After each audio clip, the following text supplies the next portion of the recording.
Assalamu alaikum 10th class. I'm your mathematics lecturer Ira Mushtaq from the platform of Punjab Group High School Jadawala. Students, hope you are fine and well. Today 1st July 2020 we are going to discuss question number 2 part 6 to 9 of exercise 3.4 in this lecture. Students ये वाले question भी long question के हवाले से बहुत ज़्यादा important हैं और इनको भी हम कंपोनेंट और डिविडेंड थ्योरम इस्तेमाल करते हुए इसमें जो अननोन यानी वेरिएबल है उसकी वैल्यू फाइंड आउट करेंगे।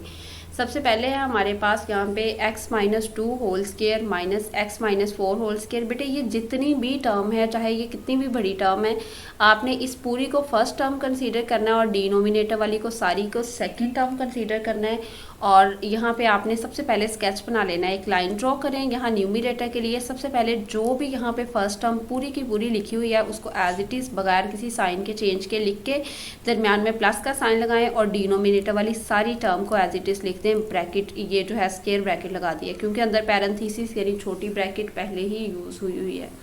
उसके बाद अगेन आपने यही वाली टर्म्स यही वाली लिखनी है, यानी पहले न्यूमिनेटर की टर्म लिखनी है स्क्वायर ब्रैकेट में, फिर डिनोमिनेटर की टर्म लिखनी है स्क्वायर ब्रैकेट में और दरम्यान में माइनस लगा देना है। ये एक तरफ कंपोनेंट और डिविडेंड थ्योरम अप्लाई हो गया, दूसरी तरफ 12 + 13 डिवाइडेड बाय 12 - 13 यानी फर्स्ट और सेकंड को एक दफ़ा प्लस में और फर्स्ट और सेकंड को एक दफ़ा माइनस में। अब बेटे आपने ब्रैकेट सॉल्व करनी है, ब्रैकेट सॉल्व करनी है तो साइन चेंज होने हैं सिर्फ यहाँ पे, और यहाँ पे भी ये जो इनके स्टार्ट वाले हैं ना सिर्फ वही साइन चेंज होंगे, जो छोटी ब्रैकेट यानी पैरेंथेसिस के अंदर वाले साइन है वो चेंज नहीं होने। तो इसमें तो वैसे भी किसी सूरत भी साइन चेंज नहीं होना है। ये x-2 whole square as it is, ये माइनस है तो ये नहीं करना आपने कि माइनस को अंदर मल्टीप्लाई कर दें, क्योंकि जब तक ये ब्रैकेट खुद अपने आप में सॉल्व नहीं होती तो बाहर वाली टर्म इससे मल्टीप्लाई नहीं हो सकती। तो पहले हम x-4 का स्क्वायर, अगर इसको माइनस को मल्टीप्लाई करना हो तो पहले हमें x-4 का स्क्वायर लेना पड़ेगा। तो फिलहाल हमें ज़रूरत नहीं है x-4 का स्क्वायर यहाँ पे फॉर्मूला लगाने की, तो हम एज इट इज़ इसको लिख देंगे। यानी मैं बार बार बता रही हूँ कि कहीं पे भी यहाँ पे कंपोनेंट और डिविडेंड थ्योरम इस्तेमाल करते हुए आप जो छोटी ब्रैकेट के अंदर वाले साइंस हैं वो किसी सूरत चेंज नहीं करेंगे, क्योंकि उसको हम सॉल्व ही नहीं कर रहे, हम उसको एज इट इज़ ही सॉल्व मतलब जो है वो आगे हल कर लेंगे, जो भी कैंसिल होती हैं या जैसे भी। उसके बाद है plus x-2 whole square as it is, फिर plus x-4 whole square bracket में एज इट इज़। ये प्लस वाला होल स्क्वायर था, माइनस वाले होल स्क्वायर से कैंसिल हो जाएगा। अब यहाँ पे रह गया x-2 होल स्क्वायर और x+2 होल स्क्वायर, दोनों प्लस के हैं तो ये दो दफ़ा आ गए x-2 होल स्क्वायर, यानी 2x-2 होल स्क्वायर हो गए। डिनोमिनेटर पे आ जाए x-2 whole square as it is, ये वाला minus x-4 whole square as it is. अब ये जो माइनस है ना यहाँ पे, जो आपने एक दफ़ा प्लस में एक दफ़ा माइनस में लिखा था कंपोनेंट और डिविडेंडों के अकॉर्डिंग, तो इस माइनस ने अगले वाले साइन चेंज करने हैं और सिर्फ जो इनके स्टार्ट वाले हैं ना ब्रैकेट के शुरू पे जो साइन है सिर्फ वो चेंज करने हैं, ब्रैकेट के अंदर वाले साइन नहीं चेंज होने। तो ये हो जाएगा x-2 होल स्क्वायर, इसके स्टार्ट पे कुछ भी नहीं है तो मतलब प्लस था अब माइनस हो जाएगा, और इसके स्टार्ट पे प्लस था अब माइनस हो जाएगा, सिर्फ यही वाले साइन चेंज होने हैं और कोई नहीं। अब x-2 होल स्क्वायर ये माइनस का और ये वाला प्लस का है, तो यहाँ पे रह जाएगा आपके पास x-4 होल स्क्वायर, ये भी माइनस का ये भी माइनस का, माइनस के 2x-4 होल स्क्वायर हो गए। 2 इस 2 से कैंसिल हो जाएगा, यहाँ पे 12 + 13 25 आ जाएगा और 12 - 13 -1 आएगा। 1 डिनोमिनेटर में लिखने की जरूरत नहीं है, ये जो माइनस है इसको 25 के साथ लिख दें। अब इस तरफ भी माइनस है और इस तरफ भी माइनस है तो वो कैंसिल हो जाएगा, बाकी आपके पास रह जाएगा x-2 divided by x-4 whole square is equal to 25। अब हमने क्या करना है, स्क्वायर रूट लेना है दोनों साइड्स पे। जब स्क्वायर रूट क्यों स्क्वायर रूट लेना है, क्योंकि हमें x की वैल्यू चाहिए तो इसका स्क्वायर खत्म होगा तो x की वैल्यू आएगी, इसलिए स्क्वायर रूट लेना है। x-2 divided by x-4 square था, इसका स्क्वायर रूट लिया, स्क्वायर रूट से कैंसिल हो जाएगा, ये रह जाएगा x-2 डिवाइडेड बाय x-4 और यहाँ पे 25 का स्क्वायर रूट लिया 5। स्क्वायर रूट के बाद आपको पता है हम एक बार प्लस में एक बार माइनस में लिखते हैं टर्म्स को, तो x-2 को डिवाइडेड बाय x-4 इसे एक दफ़ा +5 के लिए सॉल्व करेंगे और दूसरी मरतबा x-2 divided by x-4 is equal to -5, एक दफ़ा इसे -5 के लिए सॉल्व करेंगे। ये x-4 पहले मैं इसे प्लस के लिए सॉल्व कर रही हूँ, x-4 इधर जाके मल्टीप्लाई होगा तो ये हो जाएगा 5x - 20। अब x वालों को एक तरफ करेंगे, ये x इधर जाके माइनस का हो जाएगा, ये 20 उधर जाके प्लस का हो जाएगा। 20 में से 2 गए, बाकी 18 रह गए और 5x में से एक x गया, बाकी 4। 18 डिवाइडेड बाय 4 तो ये दोनों 2 पे कैंसिल होंगे, तो 2 9 * 18 और 2 2 * 4, एक आंसर आ जाएगा 9/2। दूसरी साइड पे देखते हैं, हमारे पास है x minus two as it is, ये x minus four minus five के साथ मल्टीप्लाई होगा तो ये हो जाएगा minus five x minus minus plus 20। अब x वाले एक तरफ ले आए, यहाँ पे 5x आके प्लस का हो जाएगा, ये 5x और एक x ये हो जाएगा 6x, और ये माइनस टू इस तरफ आके प्लस 2 हो जाएगा, ये 22, और अब 6 इधर आके डिवाइड हो जाएगा आपके पास, तो ये होगा, ये देखें ये पहले वाला 18/4 था तो ये 9/2 हो गया, यहाँ पे 22/6 है तो इसको 2 पे कैंसिल करें, 2 1 सा 2 2 1 सा 2 यानी 11 आ जाएगा, और 2 3 जार 6। तो इसके दो हल सेट आ गए हमारे पास। चूँकि जहाँ भी इक्वेशन हो और वेरिएबल की वैल्यू फाइंड आउट करने का कहा जाए तो उसको सोल्यूशन सेट में लिखते हैं। जो उसके पहले 5 पार्ट थे उसमें पूरे एक एक्सप्रेशन की वैल्यू फाइंड आउट करनी थी तो उसमें हमने सोल्यूशन सेट में नहीं लिखा। जहाँ इक्वेशन के वेरिएबल की बात आती है उसे सोल्यूशन सेट में लिखते हैं। वो हो जाएगा 9/2 एक सोल्यूशन सेट आया, दूसरा 11/3 है। और ये बात याद रखिएगा, जहाँ पे आप लास्ट पे स्केयर रूट ले रहे हो उसी को आपने जो है एक बार प्लस में एक बार माइनस में लिखना है। अगर आप स्केयर ले रहे हो या क्यूब ले रहे हो तो फिर आपने एक बार प्लस में एक बार माइनस में नहीं लिखना। नेक्स्ट बेटे क्वेश्चन नंबर 7 है, ये पूरी की पूरी फर्स्ट टर्म है, ये सेकंड टर्म है। कंपोनेंट और डिविडेंड और थ्योरम अप्लाई करेंगे तो पहले ब्रैकेट्स यहाँ पे अंदर छोटी ब्रैकेट्स नहीं यूज़ हुई तो इसलिए मैंने यहाँ पे पैरेंथेसिस ही लगा दी। पहली पूरी रकम लिखी, प्लस लगाया, दूसरी पूरी। दूसरी कौन सी टर्म है? ये वाली पूरी न्यूमरेटर वाली फर्स्ट है और ये सेकंड है। इसी तरह फर्स्ट पूरी टर्म लिखी, फिर सेकंड लिखी, दरम्यान में माइनस लगा दिया। ये हमारे पास अब ब्रैकेट्स ऑफ करेंगे। इसी तरह इधर भी अप्लाई कर दिया, 2 + 1 एंड 2 - 1 ये हो जाएगा 3/1। तो 3 आपने लिख दिया क्योंकि डिनोमिनेटर में 1 लिखने की जरूरत नहीं है। ब्रैकेट्स ऑफ करेंगे। यहाँ तो वैसे ही साइन किसी का चेंज नहीं होना क्योंकि चाहे ब्रैकेट के अंदर हो चाहे स्क्वायर रूट के अंदर हो, अंदर वाले साइन इन क्वेश्चंस में किसी के भी चेंज नहीं होने। सिर्फ जो स्टार्ट वाले साइन है वो चेंज होने हैं, वो भी तब जब यहाँ पे स्टार्ट में माइनस हो, और तो फिर ये सिर्फ यहाँ पे प्लस है माइनस हो जाएगा और यहाँ पे माइनस है प्लस हो जाएगा। बाकी किसी का साइन चेंज नहीं करना, एज इट इज आपको लिख दिया। तब न्यूमिनेटर वाला सारा एज इट इज लिख दिया। डिनोमिनेटर में सिर्फ अगली ब्रैकेट के स्टार्ट वाले साइन चेंज हुए हैं। अब ये प्लस वाला था, ये माइनस वाले से कैंसिल। स्टार्ट वाले साइन देखने, अंदर वाले तो सेम है ये। उसके बाद यहाँ पे ये वाला जो है वो x² + 2, ये x² + 2 ये दोनों सेम है लेकिन इसके स्टार्ट पे प्लस है, इसके स्टार्ट पे माइनस, ये कैंसिल हो गए।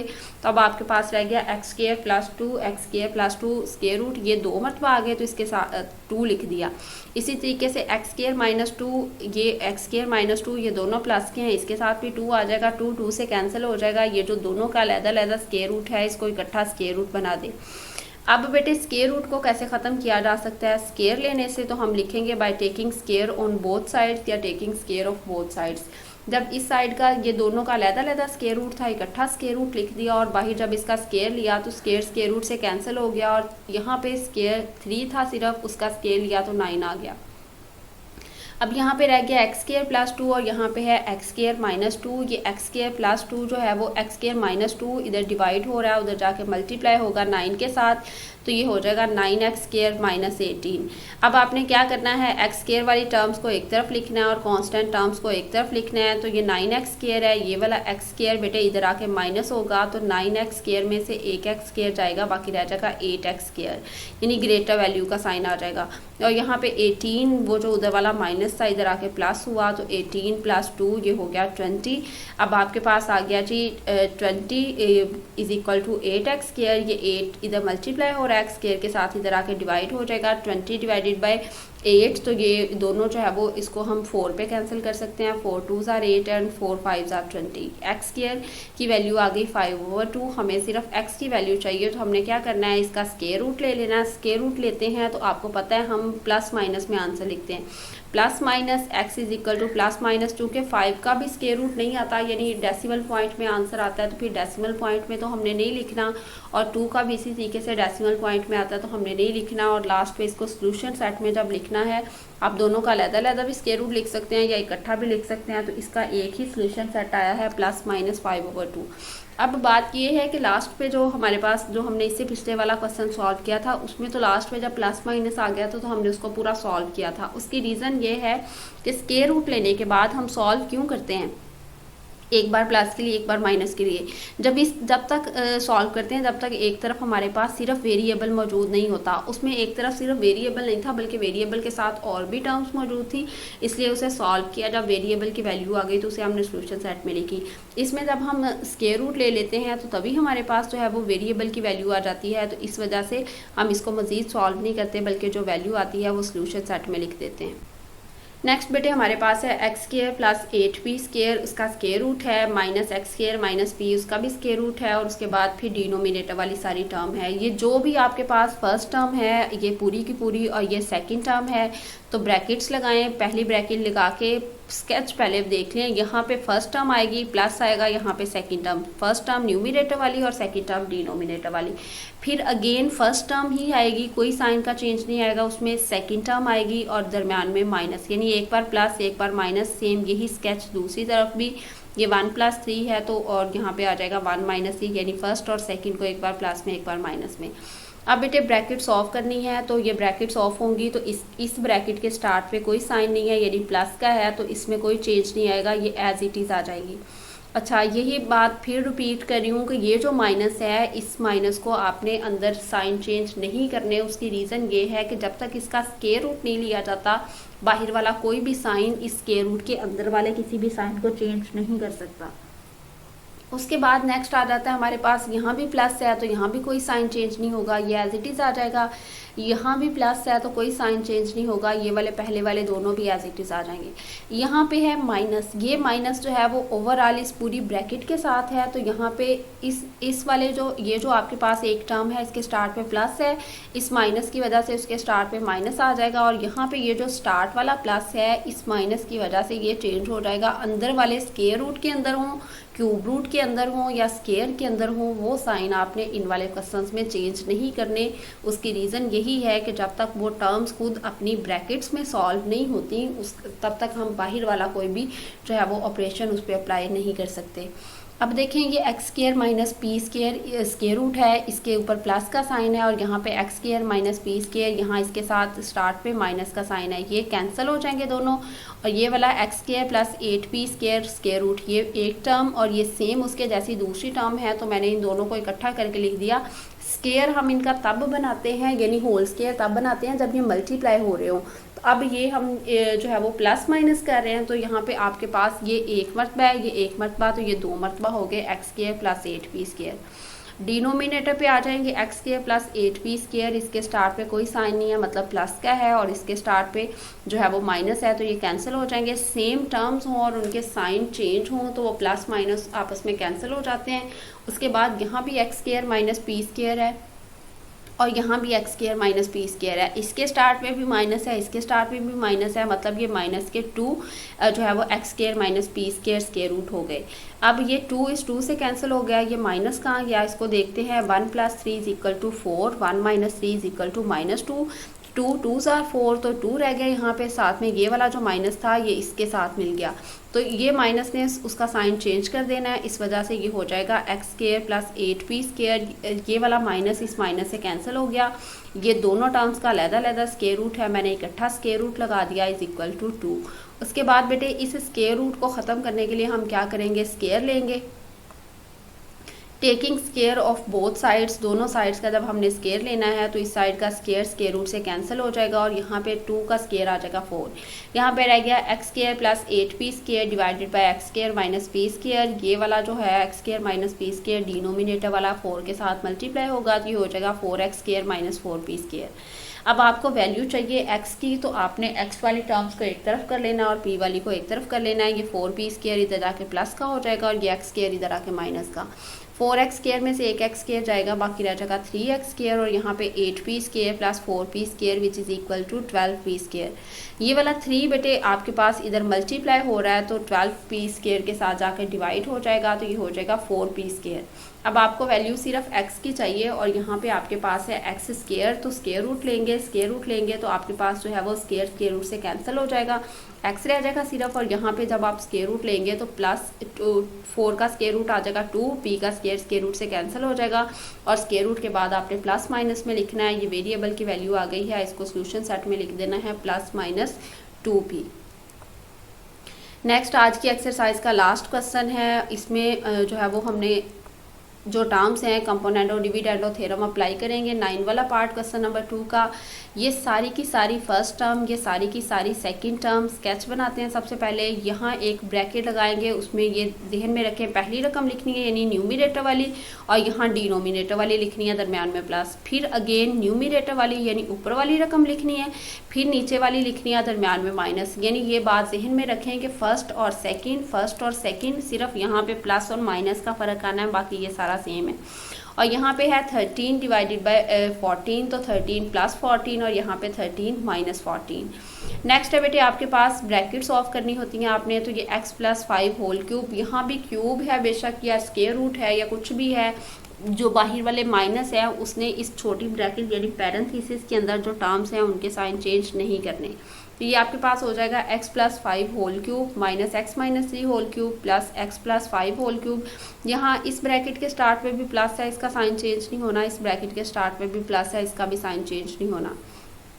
तो ये हो जाएगा आपके पास x plus 5 whole cube plus x minus 3 whole cube, और यहाँ पे आ जाएगा इसके स्टार्ट पे भी प्लस है, तो ये हो जाएगा x plus 5 whole cube minus x minus 3 whole cube. यानी कोई भी अंदर वाला साइन चेंज नहीं होता, और अगर साइन चेंज होना भी होता है इस माइनस की वजह से, तो सिर्फ इन ब्रैकेट्स के स्टार्ट पे जो होता है वो चेंज होता है। यहाँ कोई भी साइन नहीं है, मतलब प्लस था अब इसके साथ माइनस आ जाएगा, और यहाँ प्लस था यहाँ भी इसके साथ माइनस आ जाएगा, अंदर वाले कोई भी साइन चेंज नहीं होंगे।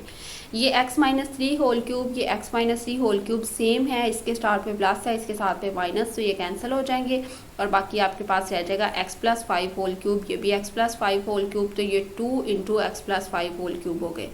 नेक्स्ट है बेटे आपके पास x plus 5 whole cube plus का है, ये x plus 5 whole cube minus का है, ये कैंसिल हो जाएंगे। ये एक माइनस का x माइनस 3 होल क्यूब और ये दूसरा x माइनस 3 होल क्यूब, तो ये आपके पास हो जाएगा minus 2 into x minus 3 whole cube. ये 2 इस 2 से कैंसिल हो जाएगा, और ये वाला माइनस इस वाले माइनस से कैंसिल हो जाएगा। जब दोनों तरफ माइनस है तो उसे हम एलिमिनेट कर देते हैं और टर्म्स को एज इट इज़ लिख लेते हैं। उसके बाद यहाँ पे ये क्यूब है इसका, दोनों टर्म्स का, तो अलग-अलग दोनों का क्यूब था, हमने इकट्ठा लिख दिया। क्यूब को कैसे ख़त्म किया जा सकता है? क्यूब रूट लेने से, और बेटे जब स्क्वायर रूट लेते हैं तो तब एक बार प्लस में एक बार माइनस में लिखते हैं, जब क्यूब रूट लेना है तो तब नहीं, तब सिर्फ एक ही दफ़ा आंसर आएगा। क्यूब रूट से कैंसिल हो जाएगा। यहाँ 27 किसका क्यूब बनता है? 27 बनता है 3 का क्यूब, तो यहाँ पे 3 का क्यूब बनेगा, और 3 जो है वो उस बाहर वाले 3 के साथ कैंसिल हो जाएगा। ये देखिए 3 क्यूब बनाया, और ये जो ये वाला रेडिकल वाला 3 था, इसकी पार जो है वो 1/3 बन गई, ये कैंसिल हो गए। सेम इस तरफ भी, तो यहाँ पर रह गया x plus 5 divided by x minus 3 is equal to 3। ये जो आपके पास x माइनस 3 है ये इस 3 के साथ मल्टीप्लाई होगा, और ये आपके पास x plus 5 as it is आ जाएगा। x इस 3 के साथ मल्टीप्लाई होगा तो 3x हो जाएगा, x 3 के साथ मल्टीप्लाई होगा 9, और इस 3 के साथ प्लस है, इसके साथ माइनस, तो ये -9 हो जाएगा। अब कांस्टेंट टर्म्स को एक तरफ लिखेंगे और जो वेरिएबल वाले हैं उनको एक तरफ लिखेंगे। 3x इधर ही रहेगा, और ये वाला जो x है उधर प्लस का है, इस तरफ आके -x हो जाएगा, और ये वाला जो -9 है इस तरफ आके +9 हो जाएगा। 5 + 9 इन दोनों को ऐड करेंगे, चूँकि दोनों के साथ प्लस है, ये 14 ही आएगा, और यहाँ पे 3x minus x which is equal to 2x, और ग्रेटर वैल्यू का साइन आ जाएगा। ये 2 इधर मल्टीप्लाई हो रहा है, इस तरफ आके डिवाइड होगा, तो 2 7 are 14, x की वैल्यू आपके पास आ गई 7। यही इसका सोल्यूशन सेट है। अगेन बता रही हूँ, सिर्फ स्क्वायर रूट जब लेते हैं तब आप एक बार प्लस में एक बार माइनस में लिखते हैं। क्यूब रूट लें, स्क्वायर लें तो तब जो है वो आपने, या क्यूब भी लें तो तब भी आपने उसको एक बार प्लस में और एक बार माइनस में नहीं लिखना। अच्छा, ये एक्सरसाइज के जितने क्वेश्चंस हैं मैंने आपको करवा दिए हैं। ये जो मैंने आज वाले आपको क्वेश्चंस करवाए हैं एक्सरसाइज 3.4 से पहले, इससे रेलिवेंट 2 एग्जांपल्स हैं जो एग्जामिनेशन पॉइंट ऑफ व्यू से बहुत ज़्यादा इंपॉर्टेंट हैं। आपने इन क्वेश्चन से रेलिवेंट जो एग्जांपल्स हैं उनको भी एक दफ़ा देख लेना है, क्योंकि वो सॉल्व्ड हैं आपकी बुक पे। और होमवर्क आपने एक्सरसाइज 3.4 के क्वेश्चन नंबर 2 के जो पार्ट 6 से 9 तक हैं वो मैंने आपको करवा दिए हैं सारे। वो आपने अपनी नीट नोटबुक पे लिखना है और रिटर्न प्रैक्टिस ज़रूर करनी है उसकी रफ नोटबुक पे। बेटे ये क्वेश्चन जो है वो, इसमें आपने सबसे पहले कंपोनेंडो डिविडेंडो थ्योरम अप्लाई करना है। जब कंपोनेंडो डिविडेंडो थ्योरम अप्लाई करने के बाद आपके पास जो क्वेश्चन के रिमेनिंग पार्ट्स बचते हैं, कुछ कैंसिल हो जाती हैं टर्म्स, तो आपने देखना है कि अगर उनका स्क्वायर रूट है तो आपने स्क्वायर ले लेना है ताकि वेरिएबल की वैल्यूज़ फाइंड आउट कर सके। अगर क्यूब है तो आपने क्यूब रूट ले लेना है, यानी हर एक को उसके उलट के अकॉर्डिंग सॉल्व करना है। स्क्वायर हो तो उसका इन्वर्स होता है स्क्वायर रूट, तो वो उसको कैंसिल कर देगा और वेरिएबल सिंपल रह जाएगा। अगर क्यूब हो तो क्यूब रूट लेते हैं ताकि आपके पास वेरिएबल रह जाए। इसी तरीके से अगर आपके पास जो है वो ऑलरेडी जो है वो स्क्वायर रूट मौजूद है, फिर स्क्वायर ले लेना है। इस तरीके से आपको जो भी क्वेश्चन की कंडीशन दी होगी कंपोनेंट और डिविडेंड और थ्योरम अप्लाई करने के बाद आपने उसके अकॉर्डिंग क्वेश्चंस को सॉल्व करना है और इसकी एग्जांपल्स को भी ज़रूर देख लेना है आपने। उम्मीद करती हूँ स्टूडेंट्स आप होमवर्क टास्क कंप्लीट करेंगे। अल्लाह ताला आप सबको अपने हिफ्ज़-ओ-अमान में रखे। थैंक यू स्टूडेंट्स, अल्लाह हाफिज़।